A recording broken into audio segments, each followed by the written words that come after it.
Bom dia, estamos na 10ª jornada de pesquisa do Instituto de Economia da UFRJ. Essa é a mesa da seção 10, Macroeconomia. A gente vai ter a apresentação dos trabalhos Modelos de Repasse de Custos e uma Estimação para o Caso Brasileiro, do Tiago Aragão Campos. Vulnerabilidades Externas na Integração Financeira Internacional, Davi Drummond Salomão. E a resiliência do teto de gastos frente à pandemia do Covid-19 e ao baixo crescimento, Gabriel Atanásio dos Santos Chianca. Então, a gente vai começar com o Tiago. A sessão vai ser, as apresentações vão ser contínuas, então o Tiago apresenta, depois o Davi, o Gabriel, e aí, por fim, a gente abre para debates. Então, já passo a palavra para o Tiago. Pode, por favor, colocar a sua apresentação. Sem problema. Vou compartilhar agora mesmo. Peço que vocês confirmem, por gentileza, quando estiver aparecendo para todo mundo. Tá aparecendo sim. Tá bom. Então, vou começar. Só um instante. Ok. Bom, então, bom dia a todos. Meu nome é Tiago Aragão Campos. A título de conclusão do curso, eu estou estudando os modelos de repasse de custos, né, e fazendo uma estimação para o caso brasileiro. Meus orientadores são o Dr. André Modenese e a minha orientadora aqui presente, Débora Pimentel. Então, sem mais delongas, vamos explicar aqui um pouco da apresentação.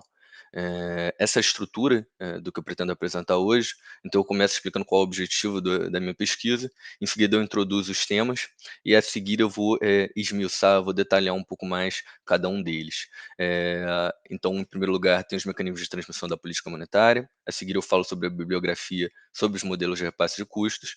Por fim, eu entro na estimação do caso brasileiro especificamente, aqui eu vou falar sobre os dados, a metodologia utilizada, e por último, brevemente, falar um pouco sobre os resultados preliminares que o estudo já tem indicado. E por fim, eu passo rapidamente pela bibliografia que eu usei especificamente nessa apresentação, não toda da pesquisa, mas pelo menos a daqui.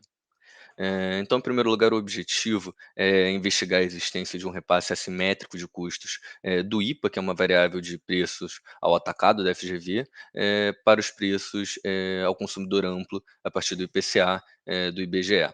Então, para isso é utilizado um modelo VAR, né, um vetor autorregressivo, e é utilizado, por assim dizer, duas vezes. Um primeiro em um modelo simétrico e um segundo em um modelo assimétrico. Em relação aos temas, e por que, por assim dizer, é importante, qual é o sentido dessa pesquisa, o que a gente verifica hoje é que os mecanismos de transmissão da política monetária apresentados pelos principais bancos centrais, em linha com a teoria convencional, dão uma importância muito maior para as condições de demanda agregada e acabam fazendo isso em detrimento de possíveis fatores microeconômicos que podem ser relevantes. Então, eu destaco especificamente aqui a dinâmica do repasse de custos, que pode estar relacionada à estrutura de mercado, ao próprio poder de mercado, formato, elasticidade de demanda, uma série de questões realmente características de mercado que podem afetar a forma pela qual os custos são repassados. Além disso, uma conclusão, uma primeira conclusão que pode sair disso é que a autoridade monetária deveria levar em consideração a heterogeneidade dos mercados e da transmissão dos preços finais, por conseguinte. Então, basicamente, porque alguns mercados ou alguns setores podem ser menos sensíveis aos efeitos da política monetária. Então, em primeiro lugar, explicando o que são esses mecanismos da política monetária. Aqui nesse primeiro slide eu mostro a visão convencional, aonde os mecanismos são todos propagados, né, são todos canais de demanda. Em primeiro lugar, a gente tem as taxas de mercado, a seguir os preços ativos, expectativas de crédito, e por último, a taxa de câmbio. Passando bem rapidamente para a gente não ficar sem tempo, eu vou só explicar alguns deles.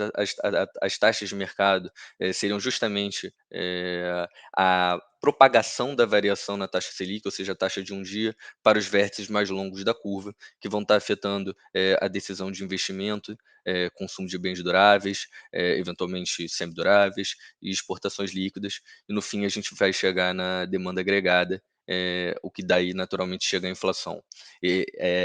O natural é que todos esses canais de crédito sigam mais ou menos esse mesmo fluxo. Eles vão afetar as decisões de investimento e consumo, também as exportações líquidas e vão chegar na demanda agregada. E a partir daí a inflação. A diferença está especificamente na taxa de câmbio, que funciona de forma contrária. O que acontece? Você pode ter, por exemplo, uma política expansionista, onde você reduz a taxa Selic a fim de estimular a demanda agregada, mas em contrapartida você tem uma depreciação do câmbio. Ao depreciar o câmbio e tornar as exportações, aliás, as importações menos competitivas, né, os preços externos subirem, você vai ter uma relação que permite um aumento de preços no mercado interno. Então, novamente, é o único canal que funciona de forma oposta. Depois, se sobrar um tempo, eu posso até explicar os outros canais, mas só para a gente não perder tempo, aqui eu falo também sobre os mecanismos de transmissão da política monetária, por essa visão alternativa, onde eu estou introduzindo os canais de custo. A questão é que agora eu não estou restrito apenas à demanda agregada e estou entrando nesses dois canais, é o canal de crédito-custo, câmbio-custo. O canal de crédito-custo é bastante intuitivo, né? A ideia é que se você tem uma política, por exemplo, contracionista, onde você desejaria reduzir a demanda para conter o avanço da inflação, ao mesmo tempo você vai estar aumentando o preço, né, do dinheiro no tempo, os juros, e isso pode ser embutido nos custos das empresas. Eventualmente, se essa empresa tem uma estrutura de mercado que lhe permite fazer esse tipo de repasse, isso pode ter então uma conclusão diferente da esperada, né? Você pode ter um aumento dos preços. Naturalmente, isso vai chegar à inflação.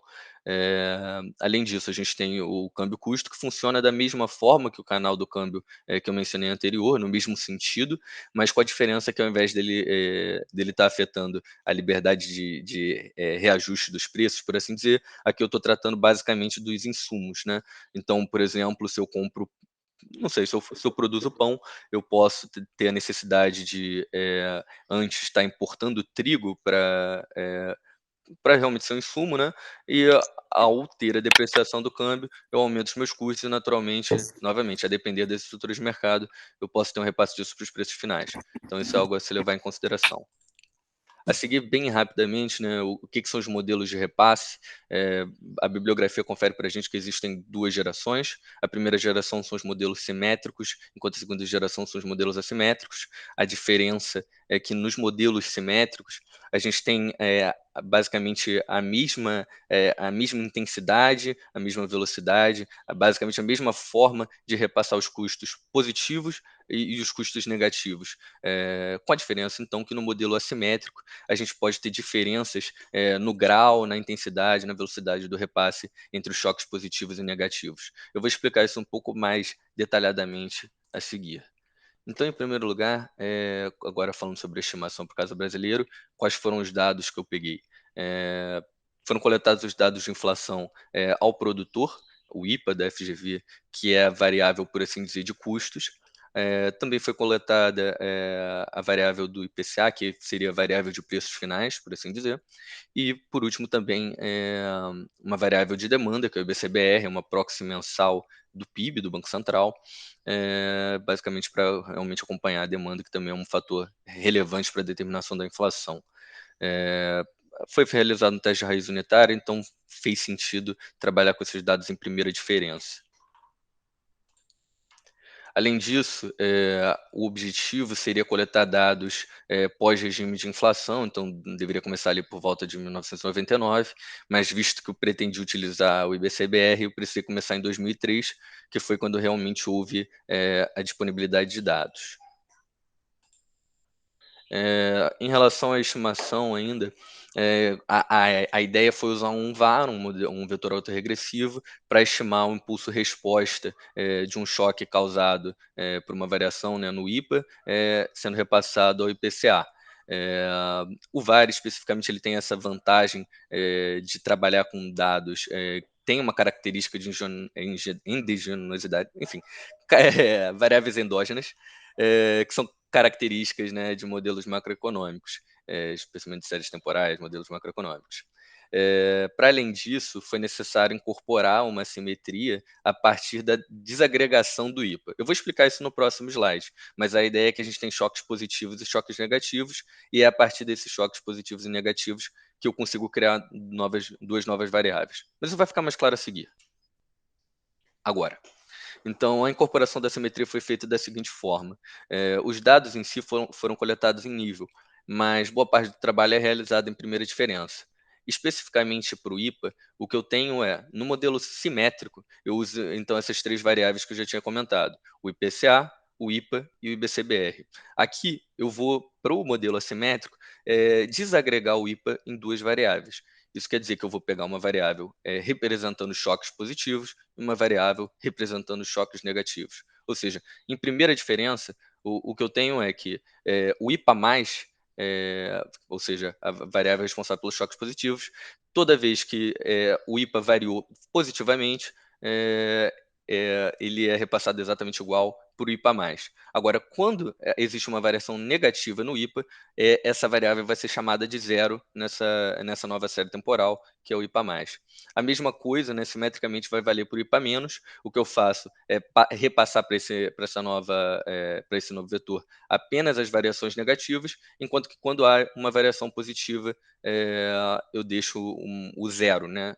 Então aqui esse gráfico talvez torne mais clara a explicação.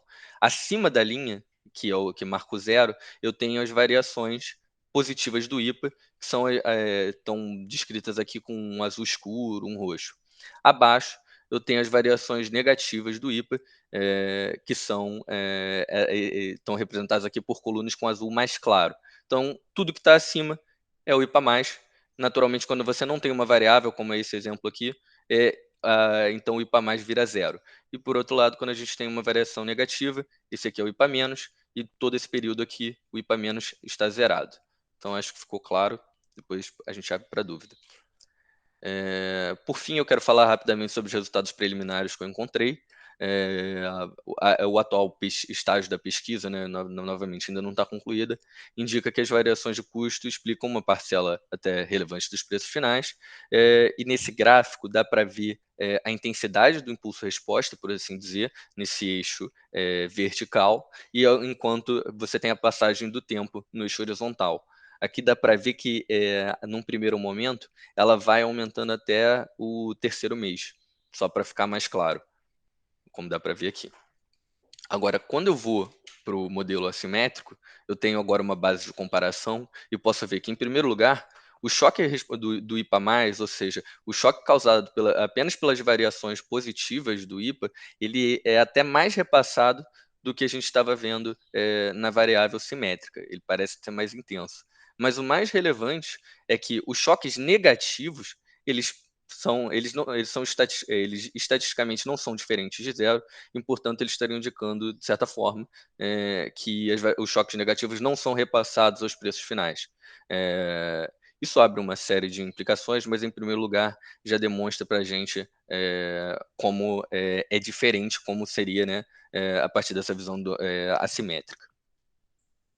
Então, aqui rapidamente mostrando só quais foram a bibliografia referente às citações que eu fiz aqui. Eu acho que eu ainda tenho um pouquinho de tempo, então, assim, uma coisa que eu acho que vale a pena comentar é só algumas ideias que surgem a partir dessa pesquisa. Em um primeiro momento, uma coisa interessante, e aí eu cito o exemplo aqui do câmbio, se a gente tiver essa conclusão de que existem os choques positivos e negativos, existe uma volatilidade razoável. Aqui a gente tem um exemplo disso. O IPA é essa linha mais clara. Então, ela volta e meia está subindo e descendo. Mas apenas os choques positivos são devidamente repassados, ou pelo menos são repassados de forma mais intensa, você pode ter implicações onde a volatilidade desses choques de custos vai estar acelerando ainda mais a inflação. O exemplo do câmbio ele é emblemático, porque a gente está vendo recentemente variações expressivas, uma volatilidade do câmbio muito expressiva, o que faz com que o câmbio fique, de certa forma, dentro de alguma banda, por exemplo, entre 5 e 5,80, mas a inflação, que de certa forma, um subproduto também desses choques positivos, vai estar colhendo apenas ou especialmente os choques positivos e não tanto choques negativos. Então, o câmbio pode até ficar em uma determinada banda, manter um determinado nível, mas a volatilidade dele vai estar causando um choque mais expressivo no repasse de custos. Enfim, eu acho que isso era o principal que eu queria apresentar.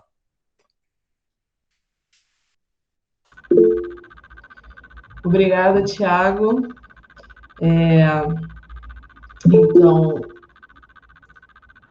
eu vou passar a palavra agora para o Davi Drummond, que ele já pode, por favor, colocar a apresentação dele. Tudo bem.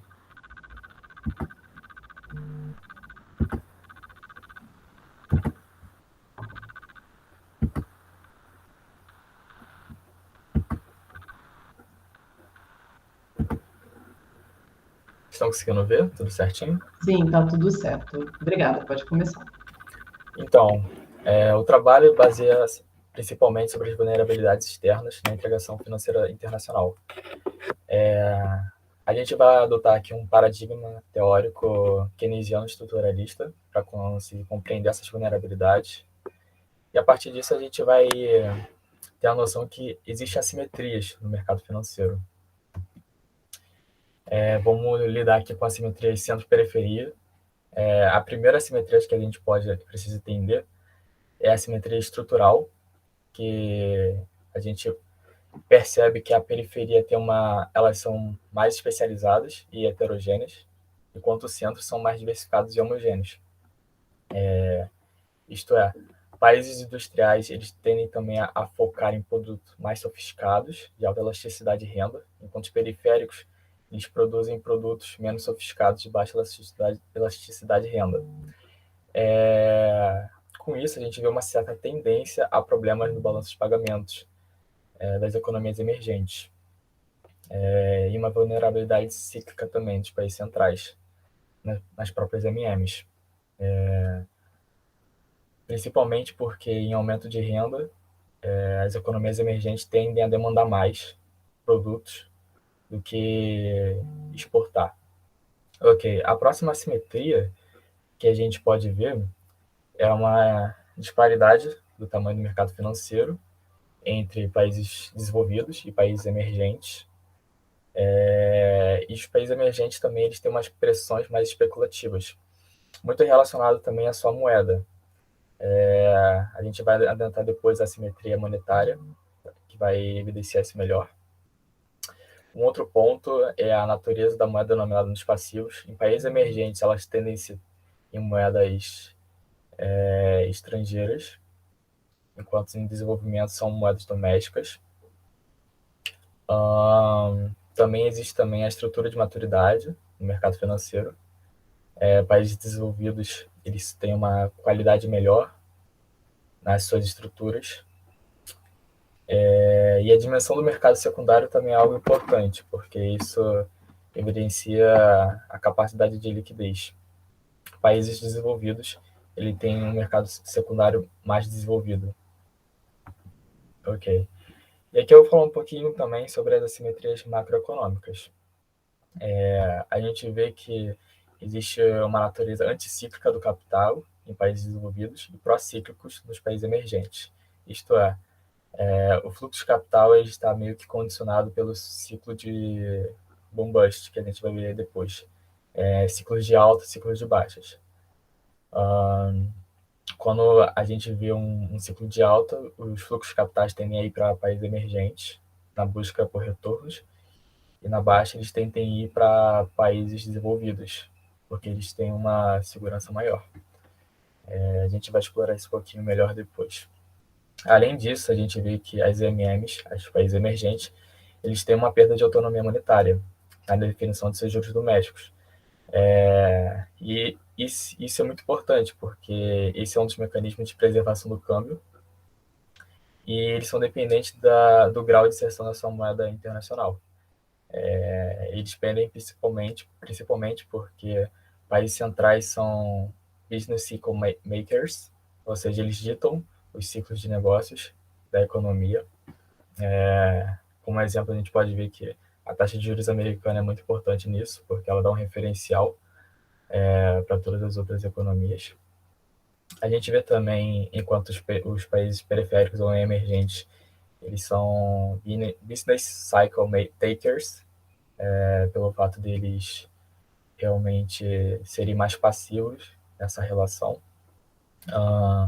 Uma outra assimetria que a gente vê é que, por conta disso, algumas políticas anticíclicas são mais de fácil adoção em países industriais, por conta da sua moeda, pelo fato de eles terem moedas mais fortes, enquanto as políticas nos países emergentes eles são mais procíclicas, porque eles dependem da expectativa externa, então eles precisam obter uma credibilidade. Caso contrário, eles serão punidos pelo mercado. Como conclusão, a gente vê que existe um mercado financeiro incompleto nos países emergentes e uma integração desigual. Um outro ponto que é crucial para a nossa análise é a assimetria monetária. Existe uma hierarquia monetária de acordo com as funções da moeda no âmbito internacional, isto é, meio de troca, unidade de conta e reserva de valor, o que influencia na liquidez. O que seria essa hierarquia? Países que a moeda tem um prêmio de liquidez maior estão no topo da pirâmide, e moedas menos líquidas estão na base da pirâmide. Com isso, a gente vê que as moedas de países emergentes têm um menor grau de liquidez, ou seja, eles estão na base da pirâmide. E com isso, eles são mais voláteis também. Até porque países que estão na base da pirâmide, a demanda de investimento para esse tipo de países são demandas de investimentos mais de curto prazo. E é importante saber que, dado esse diferencial do prêmio de liquidez dos países emergentes, eles necessitam dar uma compensação no retorno esperado do ativo para atrair capitais. A gente pode ver a fórmula, então, da taxa de juros própria, do retorno total esperado, que é a valorização do ativo, mais a quase renda, menos o custo de carregamento, mais o prêmio de liquidez.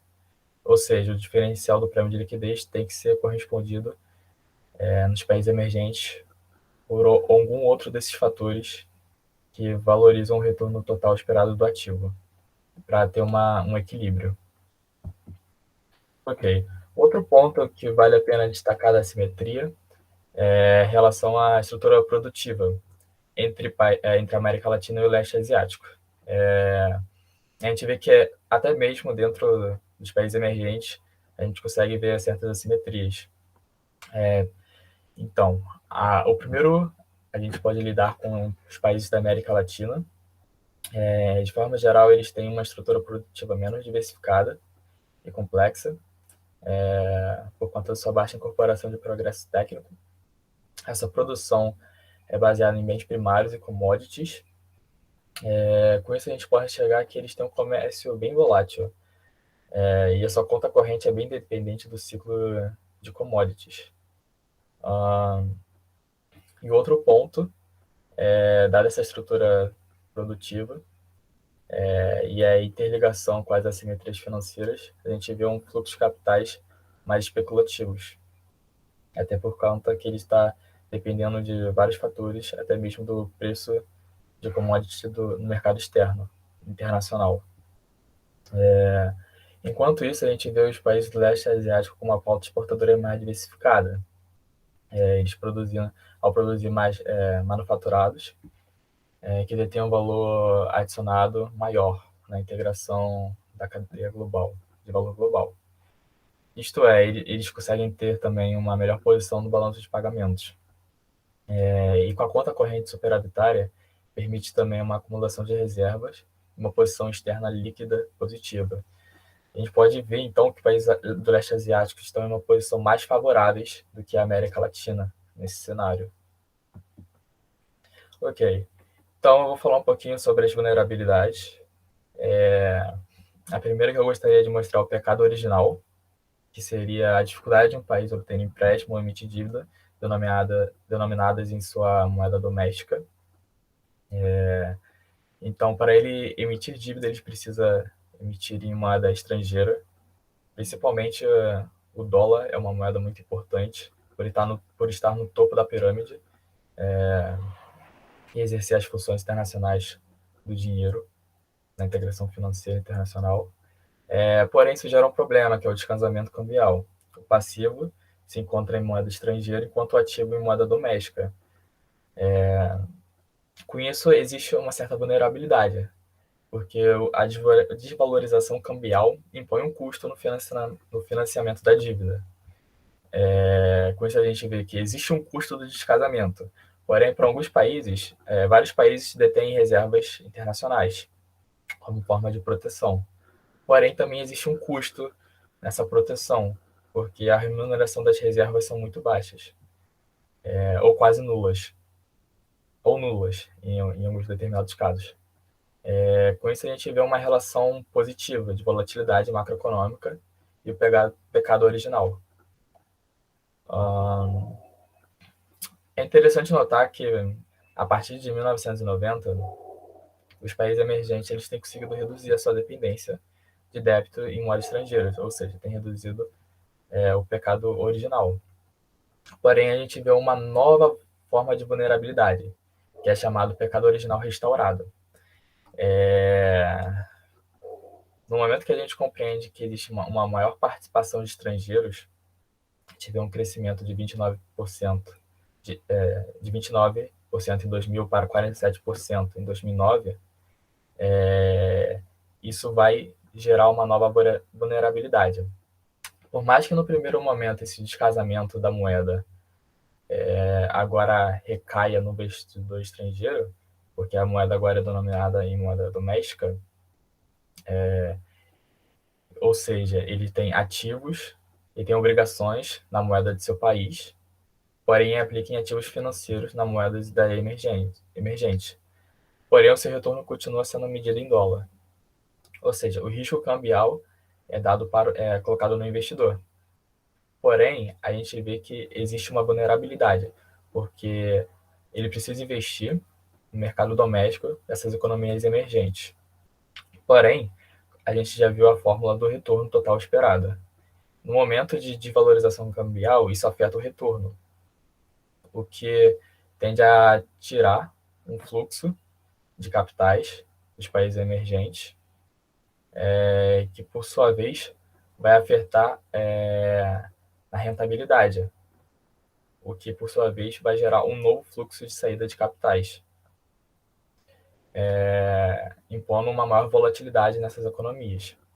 Ainda mais que existe também a estratégia de Benchmark Driving Funds, que é uma correlação dos portfólios dos gestores de ativos.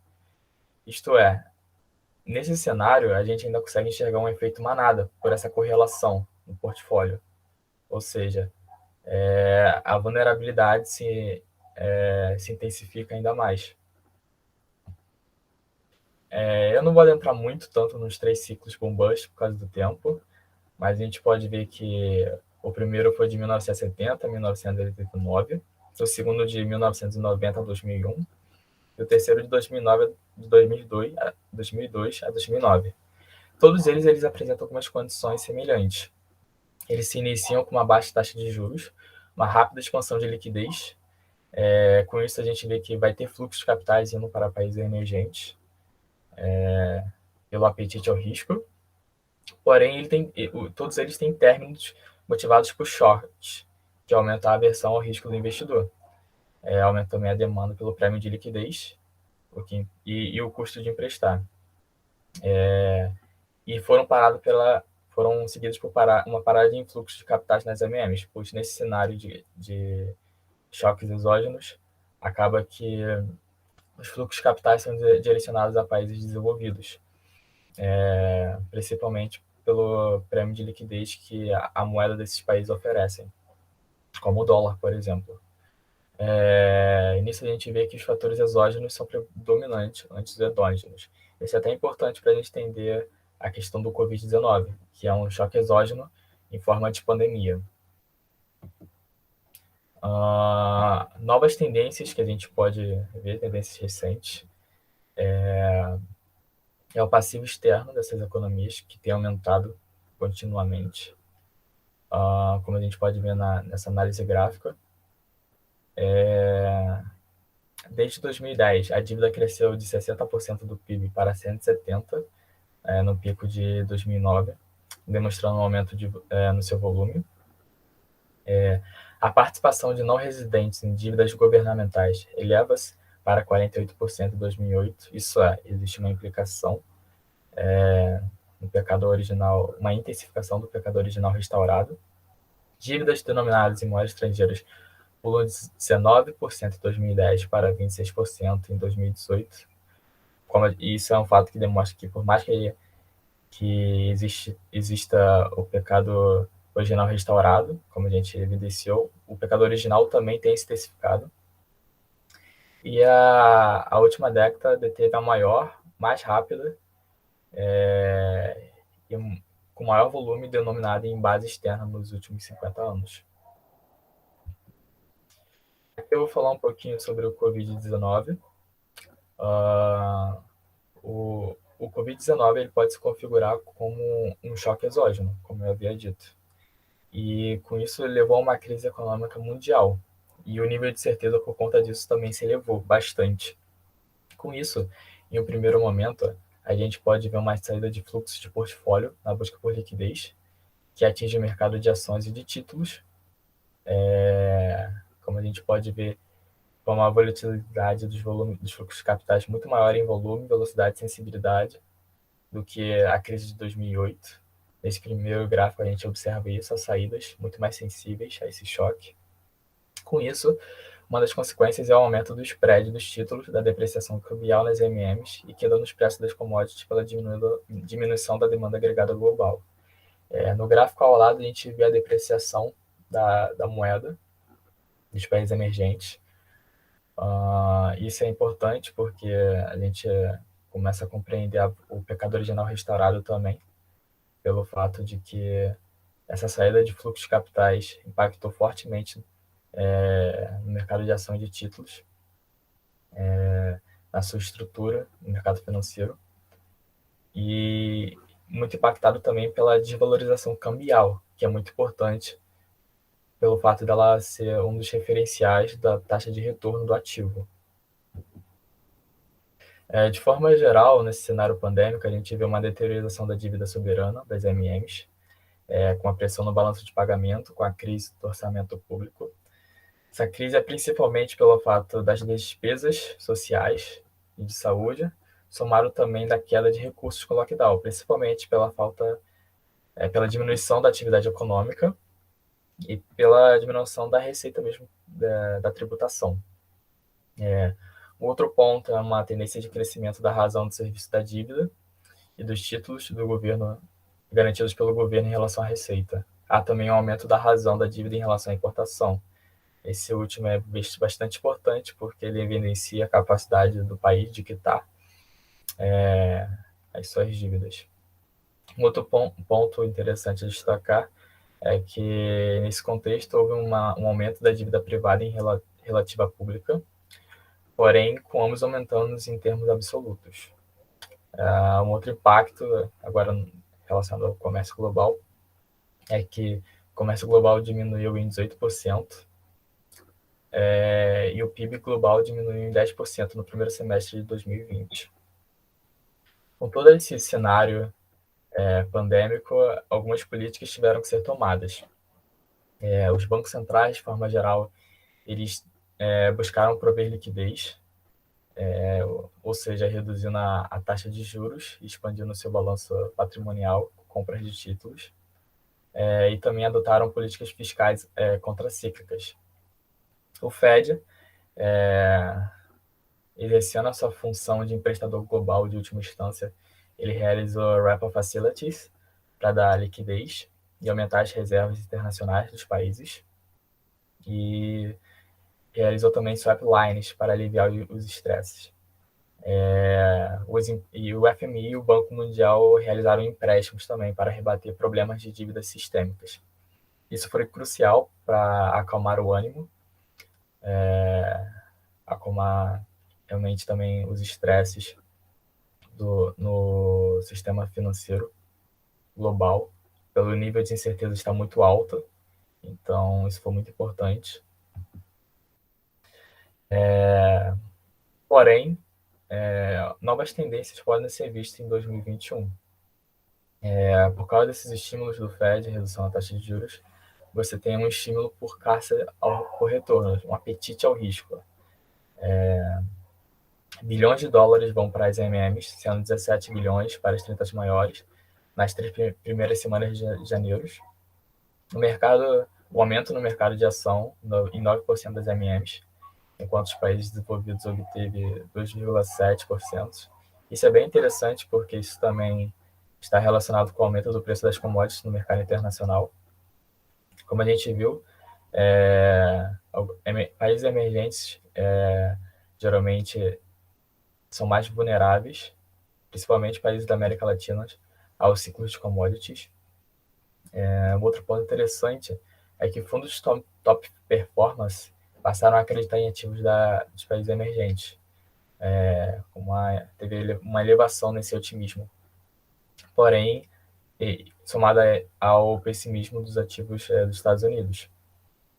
De forma geral, há um influxo de capitais nesse cenário para os países emergentes, principalmente a partir de abril, que são explicados realmente por um otimismo a respeito da atividade econômica. Um apetite ao risco e pelas oportunidades de carry trade, por conta da elevação da taxa de juros para a contenção da inflação em alguns países emergentes. Para concluir, a gente vê que, de certa forma, os dados estão corroborando com a nossa análise teórica, porque em um cenário de aversão ao risco, como a gente viu no início da pandemia, existe uma saída de fluxos capitais dos países emergentes para países desenvolvidos. Porém, quando começa a voltar o otimismo, começa a voltar uma certa percepção de que os países emergentes vão conseguir oferecer retornos maiores, até porque, como o risco já não é quantificado como alto, a gente tem um apetite maior por ele, existe uma caça por retornos, então vários fluxos de capitais são direcionados para os países emergentes. Com isso, a gente vê que, de certa forma, países emergentes estão muito mais vulneráveis, muito mais voláteis do que países em desenvolvimento, até por conta dos seus investimentos serem principalmente investimento de curto prazo, voltado a ganhos potenciais mais altos. Isso foi a apresentação. Obrigada, Davi. Então, vou passar direto agora para o Gabriel. Se você puder botar a sua apresentação.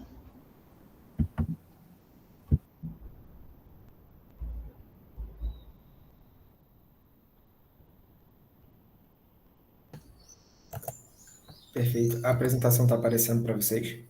Tá sim.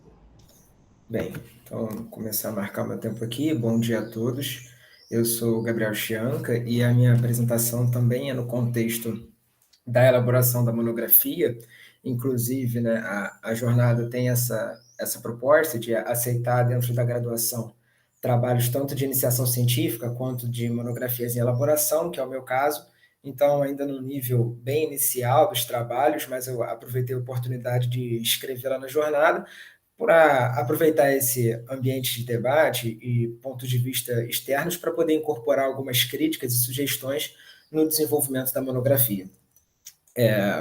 O título é A Resiliência do Teto de Gastos frente à pandemia do Covid-19, e o objetivo do trabalho é investigar o arranjo institucional fiscal brasileiro, com atenção especial à Emenda Constitucional 95 de 2016, que daqui para frente vai ser mencionada apenas como teto dos gastos, e analisar a resiliência desse arranjo, ou seja, a sua capacidade de acomodar choques externos a partir da experiência do enfrentamento da pandemia do Covid-19. Porque é relativamente esperado que as regras fiscais tenham alguma dificuldade ou que provem o seu valor exatamente nesses momentos onde você tem um choque externo e condições que vão levar ao estresse dessas regras, digamos assim. Bem, no roteiro dessa apresentação, eu pretendo introduzir brevemente o que são regras fiscais. Depois disso, fazer um leve panorama internacional com base em dados do Fundo Monetário Internacional, introduzir as regras fiscais vigentes no Brasil hoje, a apresentar, né, como está estruturado esse arranjo institucional e depois disso fazer alguma análise em relação ao teto dos gastos, a sua resiliência frente à pandemia e apresentar algumas conclusões muito preliminares, porque o trabalho ainda está em desenvolvimento. Bem, primeiramente, o que são regras fiscais? As regras fiscais são esses mecanismos que induzem, por um certo período de tempo, metas ou limites quantitativos para alguma variável, para alguma das principais variáveis fiscais, seja dívida, seja o resultado, o gasto, ou até mesmo a receita, né? Mas por motivos práticos, né, as regras relacionadas à receita, que usualmente buscam diminuir o tamanho do Estado em momentos onde esse Estado está conseguindo arrecadar mais, não vão ser o objetivo desse trabalho, não vão ser analisadas aqui, porque elas são muito menos frequentes. Qual é a justificativa teórica para se adotar esse tipo de regra, né, que vai impor limitações ao governo? É porque uma parte da literatura aponta que existe um viés deficitário, né, entre as relações entre governo e sociedade. Ou seja, existe um estímulo para os governantes ignorarem as melhores diretrizes de longo prazo em função de benefícios de curto prazo, gerando uma propensão a gastos significativos e desconsiderando o longo prazo, né? Uma das principais colaborações nesse sentido vem com o Alesina, em 1990, e o aspecto que eles estudam é exatamente um governante que, ao tentar influenciar na escolha do próximo governante, seja por reeleição ou seja por uma continuação partidária, uma continuação de interesses políticos, ele vai sacrificando algumas medidas de boa gestão fiscal e aumentando os gastos no curto prazo, desconsiderando o impacto que isso gera no longo prazo, não só pela própria dívida em si, mas outro aspecto importante a ser considerado são os custos do carregamento dessa dívida e os efeitos que o carregamento dessa dívida gera na distribuição de renda na sociedade. Depois disso, em 2004, o UNB ele vai fazer uma proposição um pouco mais moderna, analisando essa perspectiva a partir da teoria dos jogos, no modelo de dilema dos prisioneiros, e chegando a conclusões bem semelhantes de que existiria esse viés deficitário, essa tendência dos governantes terem esse tipo de trade-off e arbitrarem em função do curto prazo, gerando o aumento da dívida e utilizando a dívida como uma ferramenta política. Nesse sentido, são formuladas essas regras fiscais, essas limitações à atuação dos governantes, e essas regras têm como alguns dos benefícios apontados na literatura: combater déficits públicos crescentes, evitar políticas procíclicas, entendendo que o Estado tem algum tipo de função estabilizadora na economia. Então, essas políticas procíclicas do Estado acabam corroborando para aumentar a volatilidade da economia e prejudicar o bem-estar geral da sociedade. E, além disso, também é argumentado que elas propõem uma âncora fiscal que dá um choque de credibilidade e melhora as condições macroeconômicas da economia. As principais críticas, também apontadas na literatura, versam principalmente a respeito da redução do investimento público, principalmente, eu vou abordar essa questão um pouco mais à frente, quando nós falamos de regras fiscais que limitam o crescimento da despesa por si só. É comum observar que esse tipo de regra gera uma redução do investimento público. Também a literatura avança no sentido de explicar como esse conflito distributivo corre o risco de penalizar interesses sociais difusos que têm menos representação no Congresso. Então, quando há esse debate orçamentário, algumas pautas importantes correm o risco de serem preteridas. E também a regra, quando não é bem formulada, ela pode limitar a capacidade de resposta contracíclica do governo. que também vai contra a função estabilizadora. Deixando um pouco registrado que eu vou partir desses pressupostos de que existe na literatura correntes que defendem a utilização de regras fiscais e correntes que atacam, mas não vou trabalhar como escopo desse trabalho aprofundar ao fundo essa questão da justificativa das regras fiscais, e também não vou aprofundar uma questão que é muito interessante, que é se existe um limite para a dívida pública, se esse limite existe, onde ele estaria. São ótimas questões, mas que não estão no escopo desse trabalho. Apresentando brevemente, né, esse panorama internacional, as regras fiscais elas são disseminadas ao redor do mundo, não é uma exclusividade brasileira, e a literatura divide em 3 gerações de regras fiscais. A primeira geração, a geração da década de 1990, vem muito encadeada com os problemas relacionados à dívida na década de 80, e uma mudança, né, que a gente tem no pensamento dominante, na corrente dominante da macroeconomia, e a implicação disso, né, muito motivado também a partir do próprio FMI, é a difusão de regras fiscais ao redor do mundo, limitando gastos do governo. A gente encontra hoje, depois disso, nos anos 2000, a gente tem uma segunda geração dessas regras, já buscando algumas adaptações e também relacionado a um ciclo de crescimento dos anos 2000, principalmente na América Latina, que proporciona espaço para aumento do gasto. Então, você tem algumas regras que vão buscar limitar esse espaço para aumento do gasto, mesmo em um contexto de crescimento econômico.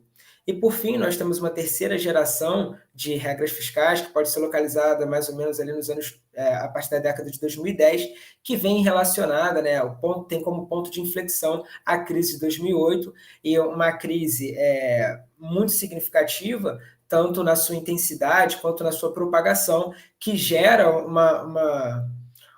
que propõe, coloca na mesa uma nova rodada de debates a respeito de regras macroeconômicas e promove de regras fiscais, então de todo o debate macroeconômico, e leva a uma terceira geração de regras fiscais, dessa vez um pouco menos focadas no curto prazo e tentando equacionar melhor as questões de médio e longo prazo.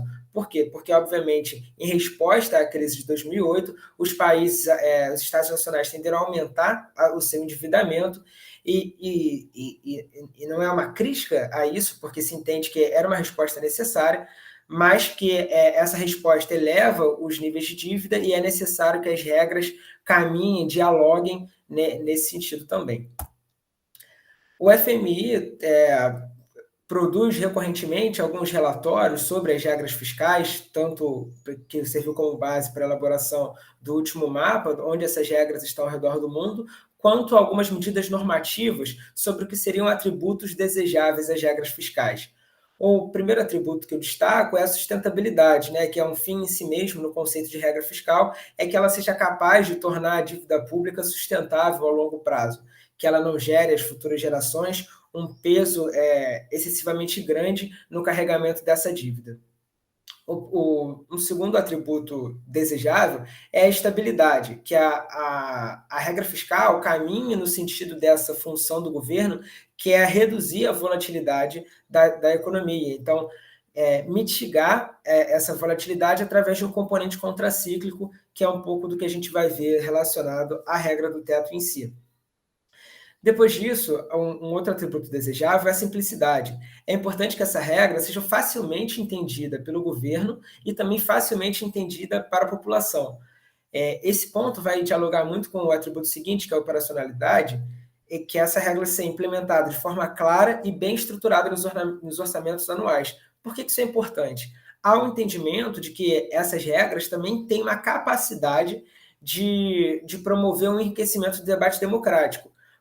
Quando há um limite para esses gastos, há necessidade de que seja conversado, argumentado e decidido quais são as prioridades da sociedade naquele momento, e essas prioridades ordenadas podem gerar uma maior eficiência no gasto, inclusive colaborando para o ambiente democrático. É claro que eu já fiz a ressalva aqui de que nem sempre esse ambiente de discussão é um ambiente de isonomia ou que vai levar a que sejam escolhidas realmente as pautas que são mais importantes para a sociedade. Os interesses difusos, eles têm uma maior dificuldade de representação, enquanto interesses particulares, bem localizados, conseguem organizar frentes de defesa mais estruturadas, melhor financiadas, que acabam tendo maior representação junto aos órgãos decisórios. Mas então, retomando, os atributos de simplicidade e operacionalidade das regras fiscais, tanto para que o governo e as gestões seguintes entendam a regra e consigam operacionalizá-la com simplicidade dentro dos orçamentos anuais, quanto que a sociedade entenda a regra e possa participar ativamente dessa decisão das prioridades e possa participar desse debate democrático. Além disso, um atributo desejável é o monitoramento, que essa regra possa ser facilmente supervisionada, sem desvios de finalidade e sem também muita abertura interpretativa para quando aquela regra foi ou não violada. Né? No Brasil, a estrutura de monitoramento está muito relacionada com o Tribunal de Contas da União e hoje em dia também tem uma contribuição relevante do IFE, a Instituição Fiscal Independente do Senado Federal, que faz periodicamente alguns relatórios sobre o panorama fiscal brasileiro e o acompanhamento dessas regras. E, por último, o ponto que eu gostaria de destacar é a resiliência. Essa regra, quando ela é implementada, ela deve gerar credibilidade, ela não deve ser de fácil abandono. Os agentes devem conseguir interpretar na regra a capacidade dela ser sustentada ao longo dos anos em que ela se propõe. Eu ressalto uma coisa que a gente falou bem no começo, que normalmente essas regras fiscais elas são criadas para um horizonte de tempo determinado. Aqui, destacando esse ponto da resiliência, a gente vai interpretar a resiliência como a capacidade de acomodar os choques exógenos sem que a regra seja abandonada facilmente. A literatura destaca o fato de que é importante que existam cláusulas de escape que providenciem essa flexibilidade nas limitações da regra. No entanto, tais cláusulas devem possuir uma gama limitada de fatores que escapem da regra. Em segundo ponto, um guia prático de como agir nessas situações que escapam à regra. Em terceiro, especificar o caminho de volta para a regra. Assim, essa flexibilidade é um pilar essencial para que essa regra se mantenha crível no curto prazo e não comprometa o panorama de médio e longo prazo. Esse é um ponto que a gente vai focar a nossa análise para a regra do teto e que é um ponto importante para que essa regra seja mantida ao longo dos anos, né? Novamente, meu trabalho não está fazendo tanto um juízo de valor em relação à regra do teto, se ela é proveitosa, se ela não é proveitosa, mas dado que existe essa regra, vamos analisar a resiliência dessa regra. Só fazendo um apanhado do que a gente viu no panorama internacional, existem 3 tipos de regras fiscais. As regras para a meta de relação dívida-PIB, elas são simples, elas são claras, tem esse indicador bem selecionado. O problema é que essas regras muitas vezes englobam necessariamente aspectos fora do controle direto da autoridade governamental. Então, fica um pouco difícil da autoridade ser cobrada nesse sentido. Existem regras para resultado, né, resultado primário, resultado nominal, e são variáveis que estão mais facilmente dentro do controle das autoridades governamentais, porém elas têm um componente procíclico que não é tão desejado assim dentro das regras fiscais. E por fim, tem as regras de despesa, que são a despesa é uma variável totalmente dentro do controle da autoridade governamental e que está relacionada ao teto dos gastos, que a gente vai falar um pouquinho mais à frente. Fazendo esse breve panorama, que eu já estou vendo o tempo um pouco avançado, do arranjo institucional brasileiro, o arranjo institucional brasileiro é composto majoritariamente por 3 regras, né? A regra de ouro, implementada junto à Constituição Federal de 1988, que veda a realização de operações de crédito que excedam o montante das despesas de capital, ou seja, no aspecto prático, ela impede que gastos recorrentes, gastos de custeio do funcionalismo, a receita seja gerada a partir do endividamento, levando esses gastos para gerações futuras. Então, se vamos levar gastos para gerações futuras, que seja um gasto com investimento público, por exemplo, onde a geração futura também vai ser beneficiada por esse gasto. É mais ou menos dentro desse entendimento. Entretanto, uma parte da literatura, como Pires, no começo dessa década, mostra que a regra de ouro não foi capaz de garantir essa disciplina fiscal e de combater totalmente esse efeito procíclico, né, do gasto público. Nos anos 2000, no governo do Fernando Henrique Cardoso, a gente tem a aprovação da LRF, e com isso, talvez o principal panorama que guiou a disciplina fiscal ao longo desse milênio, e que, dentre algumas medidas, promoveu um limite para gasto com pessoal de 50% da receita corrente, também promoveu limites de gasto para estados e municípios, promoveu renegociação, e uma renegociação definitiva, digamos assim, com estados e municípios, e trouxe uma maior robustez para esse arcabouço brasileiro. E isso nos anos 2000 com Fernando Henrique Cardoso. Aí, a partir disso, nós temos um período de crescimento econômico significativo e que leva ao que alguns analistas vão considerar que é um aumento do gasto num efeito muito procíclico. E pior, o aumento de um gasto obrigatório a partir de um ciclo econômico que não vai se manter.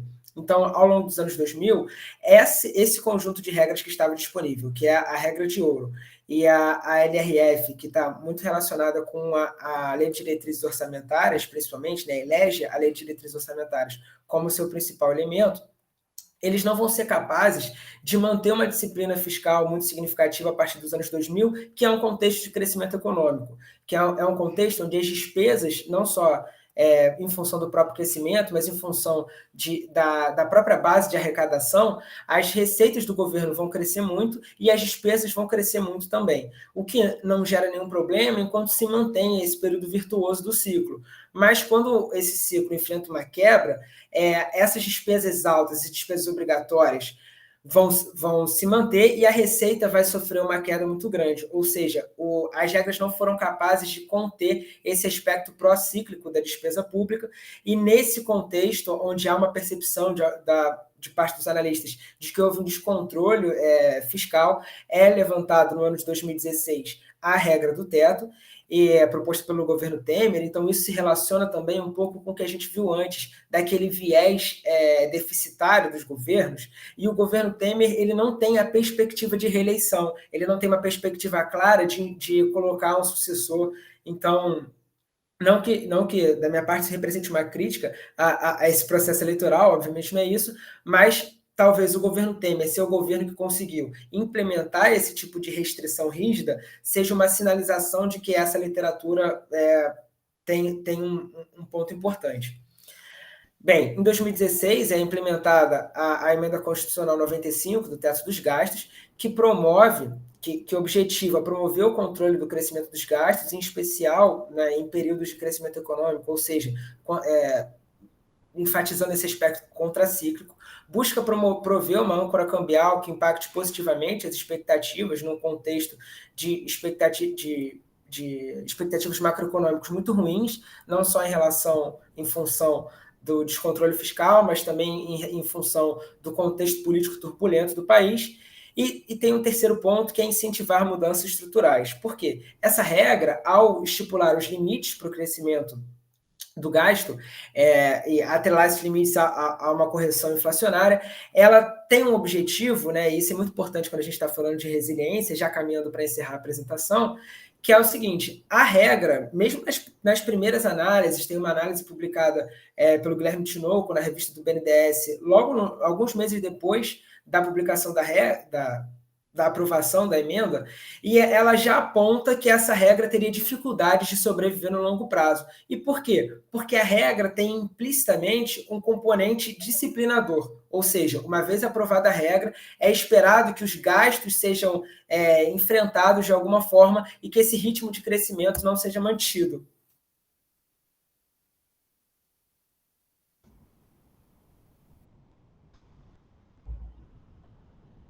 Eu acho que o Gabriel caiu, travou aqui para mim. Eu acho que foi para todo mundo. Bem, eu acho, como ele já estava com 20 minutos, acho que ele já estava encaminhando para encerrar a apresentação dele. Gabriel? Acho que ele voltou, mas enfim. Oi, professora. Desculpa, a conexão caiu aqui para mim. Eu vou só concluir o pensamento muito rapidamente. Por favor, se você puder encaminhar para concluir. Isso, exatamente. Então, a regra aprovada em 2016, ela tem esse componente disciplinador, essa perspectiva disciplinadora, que ela não que ela pressupõe algumas reformas, dentre as quais a reforma da Previdência, que foi implementada, mas o resultado para por aí. Outras reformas não foram implementadas, dando sustentação à regra do teto. Ou seja, essa capacidade dela subsistir nos próximos anos já está seriamente comprometida. Inclusive, isso é observado pelos seus principais proponentes, que avaliam outras mudanças de reformar, modificar, para manter essa regra. E, por fim mesmo, em relação à pandemia especificamente, a regra do teto já previa que créditos extraordinários ficassem de fora dessas limitações, por isso o orçamento de guerra conseguiu endereçar que o enfrentamento da pandemia feito através desses créditos extraordinários não fosse restrito pelo teto. Então, ela foi capaz de acomodar esse choque externo, mas tem desafios significativos à frente a serem enfrentados caso haja interesse que ela seja mantida. Agradeço a todos, peço desculpa pelo inconveniente técnico. Tá bom. Obrigada, Gabriel. Obrigada a todos os apresentadores. Eu acho que a mesa foi muito boa, as apresentações de vocês, para a gente pensar um pouco em política monetária e política fiscal, em especial agora nesse momento, né, da crise que a gente passou com o Covid e agora como a gente sai desse buraco. Então, eu gostaria de abrir as perguntas. Então, quem quiser fazer pergunta, se por favor puder usar essa ferramenta de levantar a mão, e aí eu vou abrindo para vocês na ordem que vocês pedirem. Então, o André já pediu para fazer uma pergunta. Então, André, por favor, se você puder. Bom dia a todos, bom dia, Débora. O Gabriel Chianca foi meu aluno, o Thiago também, né? Está trabalhando com a gente. O Ramon, acho que eu não me recordo, desculpa, são tantos alunos. A Ana, o Davi foi meu aluno também, se eu não me engano. O Leandro, eu não estou vendo o rosto, eu não consigo. E tá o Cleiton, que trabalha com a gente. Cleiton, nosso grande programador, economista, aí da Rural também, né, Débora? Então, obrigado, um prazer. Eu queria, de cara, parabenizar a todos. São 3 monografias, né? Então, assim, um excelente debate. Prazer enorme aí que está nos esquentando nesse dia de inverno, muito próximo do verão carioca, né? Parece que esse tal de aquecimento global é verdade, né? Parece que tem coisa séria. Tá o Davi também, né? O Davi que falou... Foi o Davi que falou sobre O Davi que foi o segundo a apresentar? Desculpa. Então foi o Davi. Tá, então foi o Davi. Eu tenho uma pergunta para cada um. Como é que a gente faz? Assim, quanto tempo a gente tem? Só para eu entender o debate. A gente tem agora 50 minutos para debater. Que bom. Então tem um tempinho. Então, eu posso fazer uma pergunta para cada um? Sim, sim. Tá, eu posso começar pelo último, pelo Gabriel, que foi... Gabriel, te dei aula há um tempo, né? Não foi? A gente interagiu bastante, professor, mas acho que foi mais nesse contexto de pesquisa. A aula mesmo diretamente eu não tive com você, não. Tá. A memória já está um pouco... memória de curto prazo, ela vai embora mais rápido, sabe?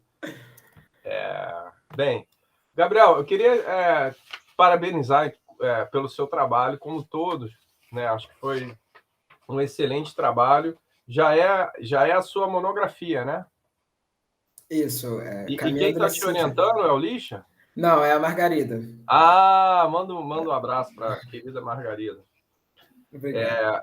Aí, Gabriel, deixa eu ver se eu acho aqui.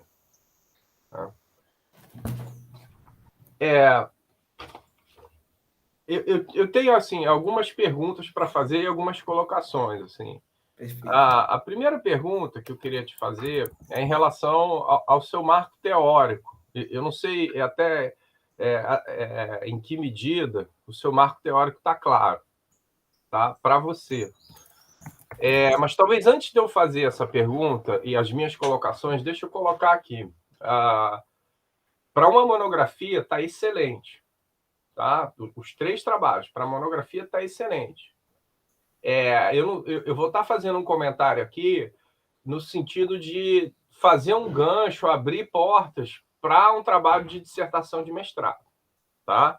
Então, em relação à monografia, se eu estivesse numa banca, estaria aprovado com muito sucesso as 3. E aí vou estar fazendo críticas construtivas, tá? Para a gente fazer um debate aqui. Perfeito, Tá? professor. Acho que a ideia, pelo menos a minha, era exatamente essa, até apresentando a diversidade que a jornada propõe, né, que já é algo fora do grupo de pesquisa mais tradicional, para incorporar outras visões e outras leituras, inclusive leituras críticas, que estava nos meus próximos passos para apresentar no slide, mas que acabou sendo cortado.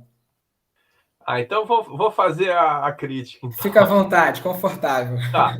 Então, assim, eu não tive tempo de ler o trabalho, tá? Eu peço perdão. A questão do marco teórico, assim, se não está muito claro, aí, mais uma vez, para uma dissertação de mestrado, eu acho que você deve deixar muito claro, porque esse é um marco teórico liberal. Sim, é o laissez-faire do Adam Smith, lá de 1776. E aí você cita o Alesina, se eu não me engano, não é? Como você sabe, eu estou num polo oposto. Né? Então, eu sou do grupo pós-keynesiano e a gente é contra o uso de qualquer regra. Tá? Então, regime de metas de inflação não é compatível com teoria pós-keynesiana, assim como qualquer regra fiscal.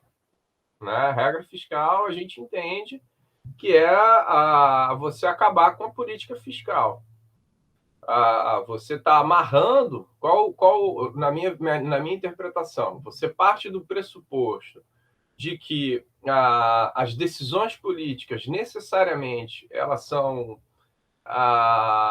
talvez para colocar assim de uma forma não muito acadêmica, são tomadas de má fé, e que se você deixar o político tomar a decisão, ele vai ter uma decisão errada. E aí você bota numa camisa de força. Tá? Aí, se você puder anotando, eu acho que é bom. Aí o primeiro problema é o seguinte, essa camisa de força ela é autoimposta. E aí eu estou usando a crítica que o Paulo Nogueira fez nos anos 90 sobre as metas cambiais. E aí foi a mesma coisa, olha só. Pensa no currency board argentino. Estava na Constituição. Aí o que aconteceu em 2000? Os caras sofreram ataque especulativo, mudaram a Constituição. Então, assim, o que eu quero falar para você é o seguinte, já existe uma literatura que fala que é o seguinte, olha, a regra é pior, porque ela gera instabilidade. Por quê? Porque a gente sabe que no momento de crise, tal qual do Covid, essa regra vai ser rompida. E aí aí o mercado começa a especular. Mas vai para onde? O que vai ser?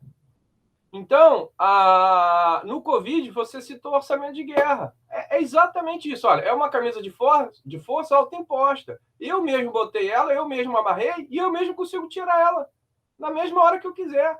Então, isso não vai gerar credibilidade.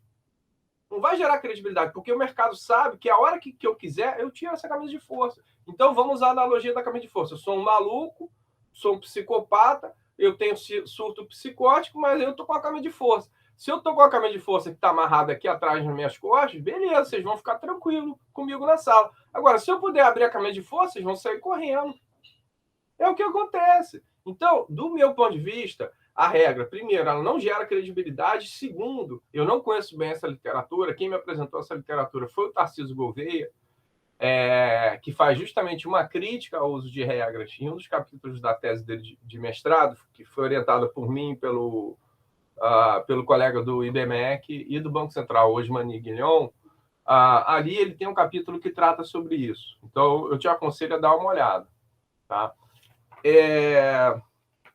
E aí, eu acho que, assim, um outro argumento, tá? E aí, mais uma vez, tá? Assim, eu tenho uma visão crítica que é diferente da sua e que se a Margarida estivesse aqui com você, ela ia estar debatendo, tá? Então, ainda tem uma questão de assimetria, tá? Então, sempre fazendo as ressalvas, são críticas no sentido construtivo. Professor, eu queria que você ficasse bem à vontade nesse sentido. A única pergunta que eu faço para a Débora é como que como que procede o debate? A gente reúne tudo, depois os alunos falam tudo, ou a gente Como vai... você prefere?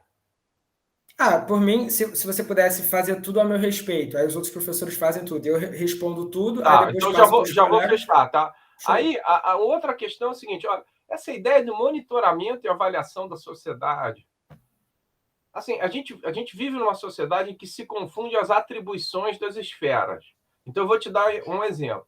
Em 2013, começaram a criticar o governo federal, a presidente Dilma, porque o aumento do ônibus em São Paulo, por conta do aumento do ônibus em São Paulo. Então, você tem uma atribuição na esfera municipal, caiu no colo da presidente da República.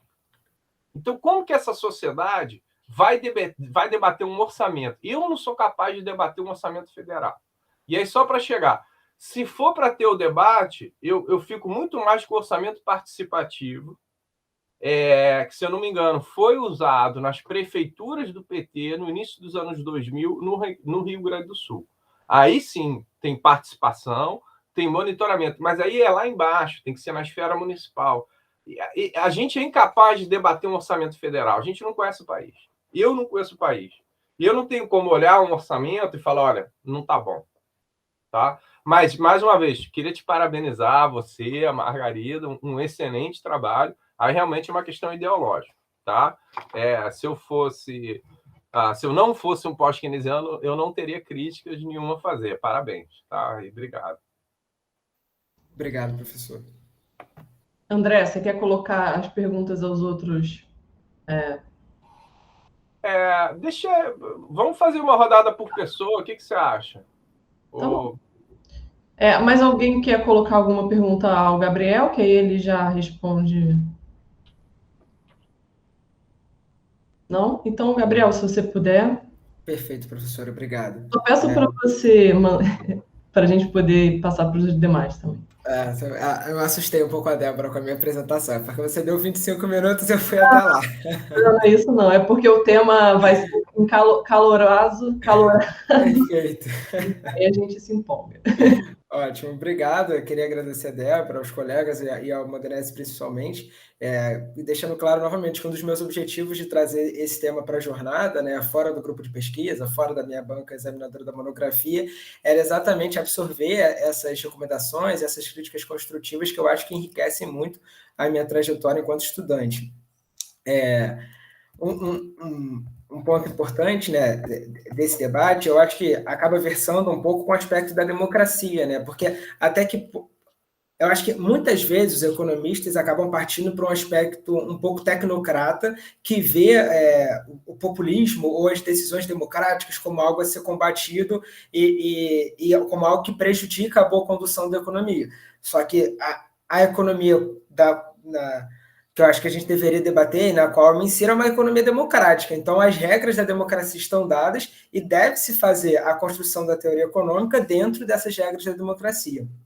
E, nesse sentido, acaba dialogando um pouco com essa camisa de força autoimposta e como que se dá o debate, né? Se a regra favorece o debate democrático ou prejudica o debate democrático porque algumas forças estão melhores representadas e são capazes de impor seus interesses à maioria. Uma observação que eu quero fazer é que, apesar do orçamento de guerra ele promover os créditos extraordinários não furam com o teto dos gastos. Então, dentro da linha que eu venho construindo nesse sentido, a pandemia não foi capaz de derrubar, de ferir a resiliência do teto dos gastos. O teto dos gastos foi bem projetado nesse sentido, de forma que foi capaz de acomodar o esforço do enfrentamento da pandemia, apesar de ter sido necessária uma emenda constitucional, que é a emenda constitucional do orçamento de guerra. Então, esse é um ponto importante na discussão, e sobrevivendo a esse período excepcional da pandemia, a teoria pressupõe que o teto volte, que o orçamento volte a convergir para o teto. O que tem acontecido, e é um aspecto que não está só restrito à pandemia, é que o governo federal tem proposto agora, né, isso muito conjuntural dessa última semana, junto com o Arthur Lira, propostas para furar o teto, ou para fazer um orçamento externo ao teto, e aí sim o teto não estaria sendo resiliente. Uma vez aprovado isso, o teto perde a sua função para a qual ele foi desenhado. E por último, em relação às contribuições do Modenese, só para ver se eu anotei bem aqui, a crítica do Paulo Nogueira em relação à camisa de força autoimposta, né, que é uma crítica mais geral em relação a essas regras autoimpostas no contexto feito à meta cambial, e depois a do Tarcísio Gouveia na tese de mestrado, certo? Alguma outra contribuição? Basicamente essas duas, tá? E aí eu te sugiro, para um trabalho de dissertação, para monografia não precisa. Você teria que deixar muito claro para o seu leitor o marco teórico que você assumiu. Uhum. Porque aí, dado o teu marco, porque a hipótese não se discute, tá? Então, eu brinco com meus alunos, hipótese é que nem religião e futebol, não se discute, se lamenta.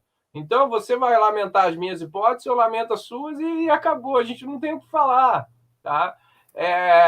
Então, se você tem lá uma sessão marco teórico, eu não ia poder fazer essas críticas, Uhum. tá? Porque eu ia estar sendo, na melhor das hipóteses, pedante, prolixo, querendo mostrar conhecimento e perdendo o tempo da gente.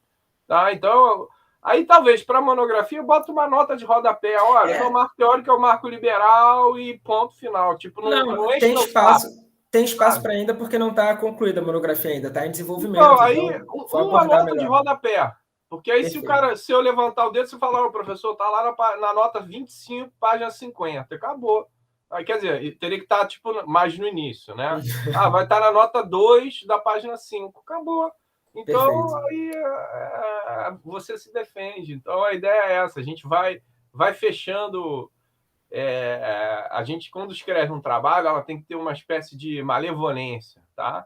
Já pensando nos críticos. Então, é só isso. Você bota uma nota de rodapé. E aí é bom botar nota, que aí você pega que o cara não leu, entendeu? Em geral, a gente não tem tempo para ler tudo. Então, aí você cala a boca logo do crítico. Ô, professor, tá na nota 5. Muito obrigado. Aí você faz a nota enorme. Bota no apêndice, né? Aí só lembrar, assim, eu não sei se você conhece, o Keynes, ele tem uma ideia de que você tem que ter 2 orçamentos. Você conhece essa ideia do Keynes? Sim, já ouvi. O de capital e o de custeio. Então, isso entra no contexto que eu fiz uma menção rápida, que é do modificar para manter. É um texto até que o Jean Biagi, que é bem associado a esse marco liberal, ele propõe a modificação com uma margem maior para o orçamento de capital sair do teto de gastos. Algo bem interessante. E outro ponto que, só para destacar, é que, como você falou da Argentina, a regra brasileira, nessa base de dados do FMI, é a única regra que também está constitucionalizada, né? Então, a gente adotou um padrão mais rígido do que os nossos pais. Mas o Currency Board estava na Constituição também. Nada impede que o próximo governo faça outra emenda que acabe com isso tudo. Sim. E, aliás, eu estou torcendo para isso, porque senão o FRJ vai acabar, por final. Né? Então, a gente está precisando disso. Né? Nem que seja corporativamente para garantir nosso salário e vocês para garantir o diploma de vocês, né?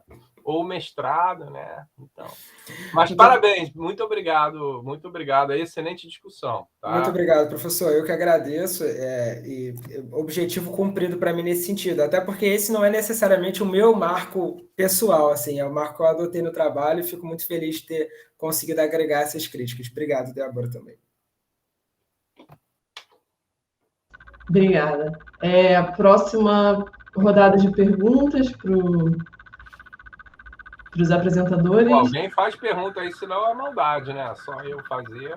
Alguém tem que fazer pergunta. Você não pode fazer pergunta, não, Débora? Pode, né? Posso. Eu tenho uma pergunta para o Gabriel e eu fiquei feliz das apresentações. Como eu falei, achei que as apresentações foram todas conectadas em relação à condução de política monetária, política fiscal e a questão da Covid. E o trabalho do Gabriel e o do Thiago, eu acho que eles se conectam bastante, porque... Desculpa, Gabriel.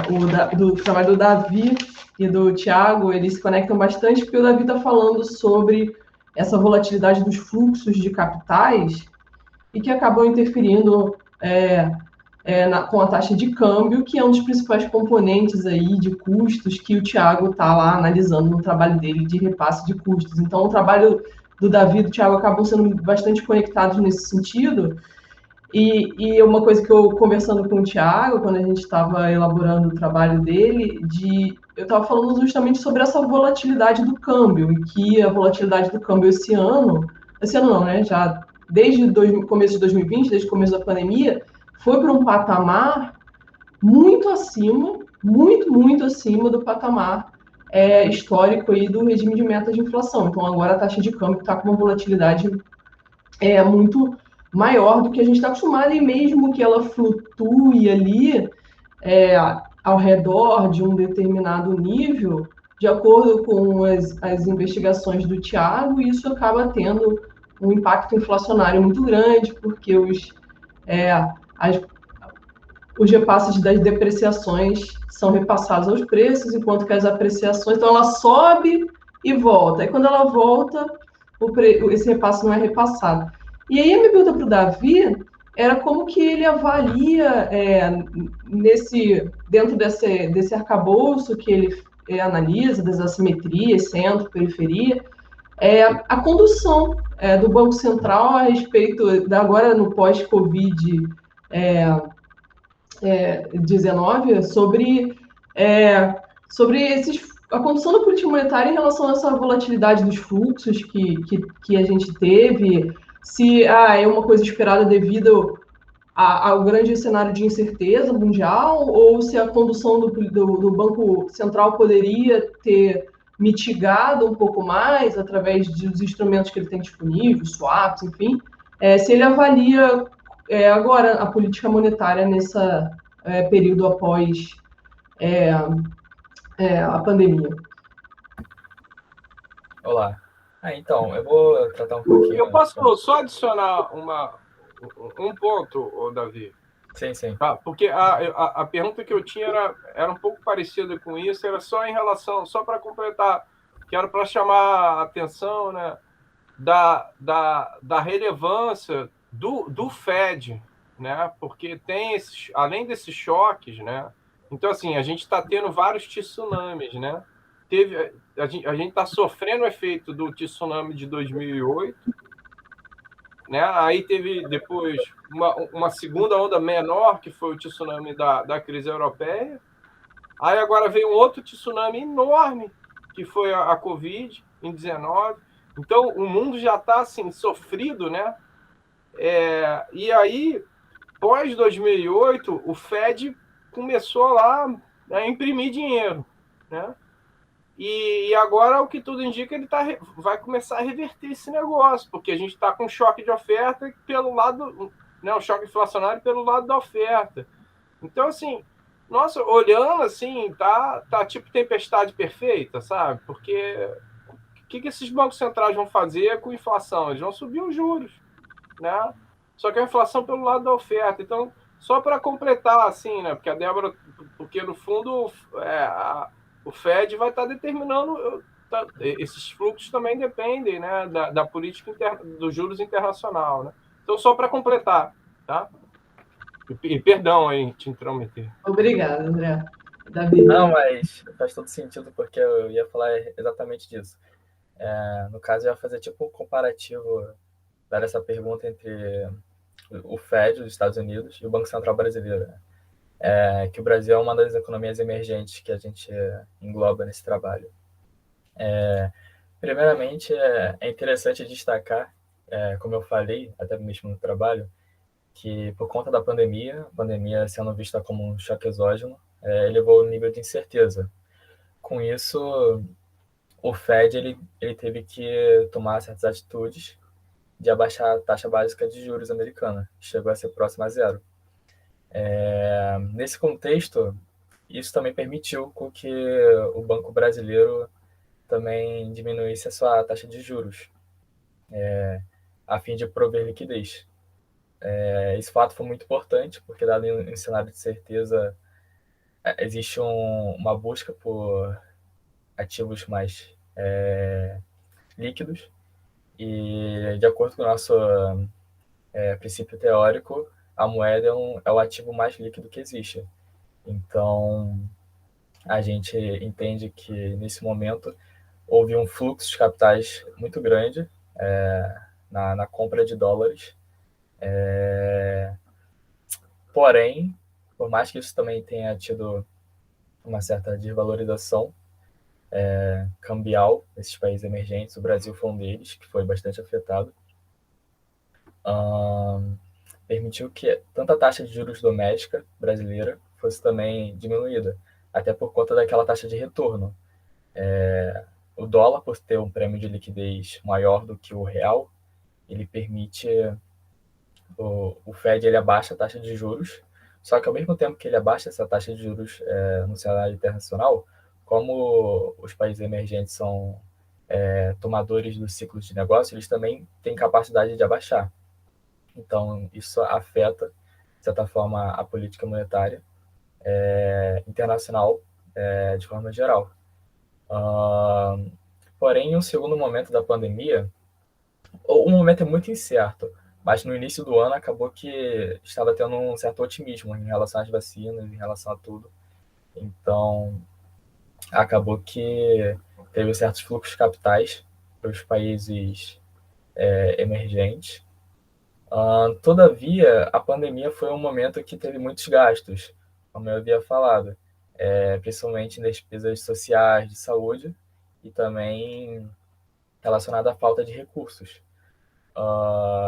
Com isso, a gente vê que, até mesmo também pelas questões de choques de custos, acho que é realmente interligado com a apresentação do Thiago, como você havia falado, o câmbio é muito importante, pelo fato de, ainda mais em países emergentes como o Brasil, ter uma dependência grande de importar produtos estrangeiros.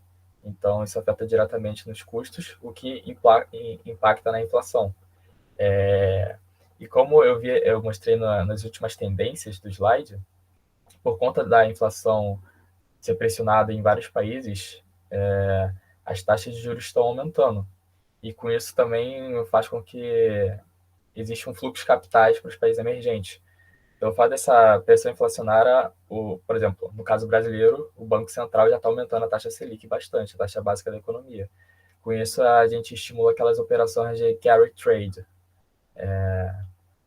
Então, acho que foi isso. Eu respondi as perguntas. Obrigada. Obrigada, Davi. Deixa eu só adicionar, te parabenizar também pelo trabalho. Quem está te orientando é o Luiz? Isso, Luiz Fernando de Paula. Legal. Você não foi meu aluno, não? Eu fui de monetária, mas foi online. Mas foi online? Foi online. Não, eu lembrei da tua foto. Semestre passado, né? Isso. Tá. É que você não abria a câmera. Estou tendo um prazer de te ver, então. Então, parabéns pelo trabalho, muito bom. Obrigado. Obrigado, tá? Mais alguma pergunta? Alguém quer fazer alguma pergunta?